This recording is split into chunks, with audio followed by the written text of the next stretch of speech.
देखो फाइनली अब राही उस स्टेज पे आ चुकी है जहां वो कोठारिस की लैंग्वेज बोलने लगी है। चलो मैं समझाता हूँ कैसे। बा का वो जो शब्द था जो राही को उसने समझाया, उसने इतना मन पे ले लिया कि अब शाह गलत लगने लगे और कोठारी सही लगने लगे हैं। इसका मतलब समझ सकते हो कि शादी की शुरुआत राही ही करेगी अब। देखो एपिसोड का एंड तो वही है, दोनों को तड़प लगती है, राही मिलने चली जाती है।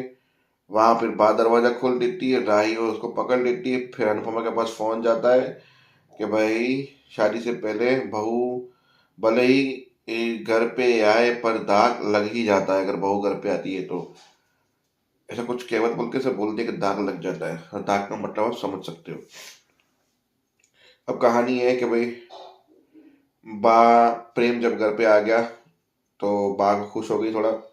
पराग ने बोला आप दवाई ले लो, बोला आप दवाई खाना पीना सब खाऊंगी मैं, बैठो।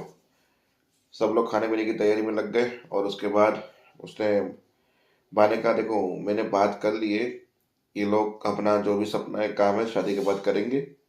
और अब बोला मत करिए, मत उम्मीद रखिए, क्योंकि अब आपको फिर से आपको नाराजगी मिलेगी अगर वो मना करेगी लड़की तो।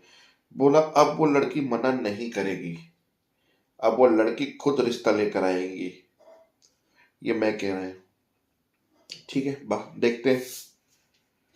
फिर प्रेम को आ रही थी आधी रात को उसकी याद, वो राई को भी आ रही थी याद। दोनों चाहते थे मिलना, दोनों दबे पांव घर से निकले थे। उसको चाचा ने पकड़ा, बोला मैं भी तेरी चाची से ऐसे ही मिलने जाता था, मैं ऐसे ही करता था, मैं वैसे ही करता था, मैं तुम्हारी मदद करता हूँ चलो। जैसे वो आगे कदम बढ़ा, प्रेम दादी ने आवाज चिल्ला दिया कोई काम आ गया। प्रेम का निकलना हो गया कैंसल। वहां राई दबे पांव निकली थी, परी ने पकड़ लिया। प्रेम की याद आ रही है, समझ सकती हूँ मैं, मतलब मिलने का मन कर रहा है, जो भी कुछ हो तुम देख लेना। तो राही भी अब निकल रही है वहां से। तो राही को किसी ने रोका नहीं क्योंकि राही निकल चुकी है। अब उससे पहले राही थोड़ा टेंशन में थी, अनुपमा आई उसके पास कि तुम सोच रही हो उस डिसीजन के बारे में, क्या सोच रही हो? मतलब मैं यही सोच रही हूँ कि शादी के बाद भी तो सपने पूरे हो सकते हैं, मेरे तो प्लस पॉइंट है। मैं प्रेम से शादी करके हम मुंबई साथ में सेटल होंगे, साथ में काम करेंगे, साथ में रहेंगे, एक दूसरे का सपोर्ट सिस्टम बनेंगे। तो ये तो और अच्छी बात है ना मम्मी।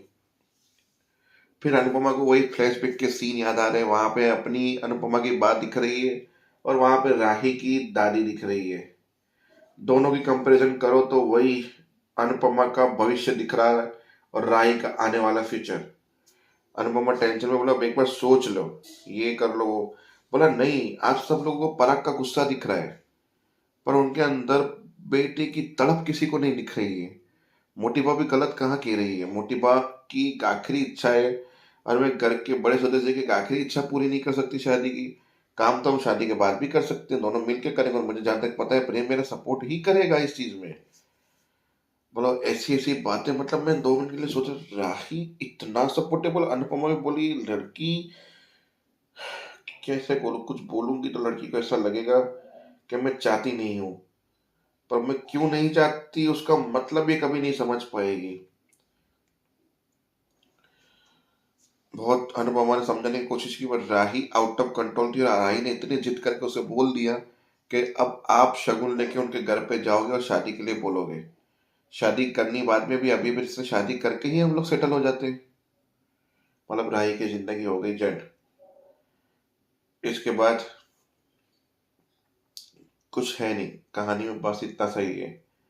वहां जमाई राजा के बाद बैठते हैं कि भाई हमारा राजेशन का बिजनेस बहुत बड़ा बढ़ गया है, आपकी कृपा है। फिर बात आना मारते हैं कि अब आपको ऐसा करना चाहिए। बा मैं आपका मतलब नहीं समझा, मतलब मेरा मतलब था कि आपको जल्द से जल्द अपने घर वालों से मिलना चाहिए, वरना आपके घर वाले बोलेंगे हमने आपके बेटे के ऊपर कब्जा कर लिया।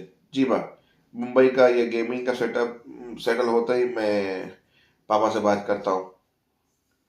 क्योंकि अब उसको ऐसा लग रहा है कि प्रेम को मैं यहाँ रोकने की कोशिश कर रही हूँ, बिजनेस संभालवाऊंगी उससे, तो जमाई को यहाँ से हटा दूं मैं। बा बहुत लंबी प्लानिंग कर रही है। अब उसको आ रहा है गुस्सा कि इसने सब बुढ़िया ने बोल दिया। पर खैर छोड़ो, देखते आगे होता क्या है।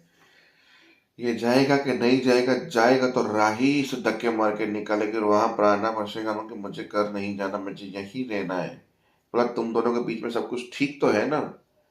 बोला हाँ, पर प्रेम अभी आया है घर पे, इसके लिए मुझे रहना है उसके साथ, मेरे को अभी घर नहीं जाना। अब वो समझ गई कि इन दोनों के बीच में कुछ गड़बड़ है, कुछ छुपा रही है प्राणा मुझे।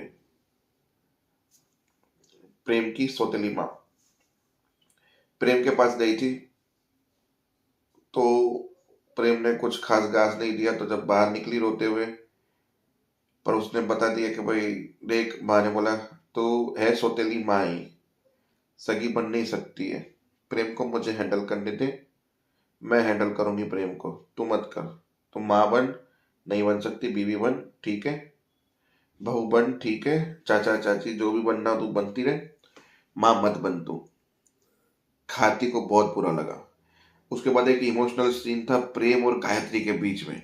अब मुझे ये समझ में नहीं आया कि गायत्री को दिखाने की जरूरत क्या थी आज के एपिसोड में।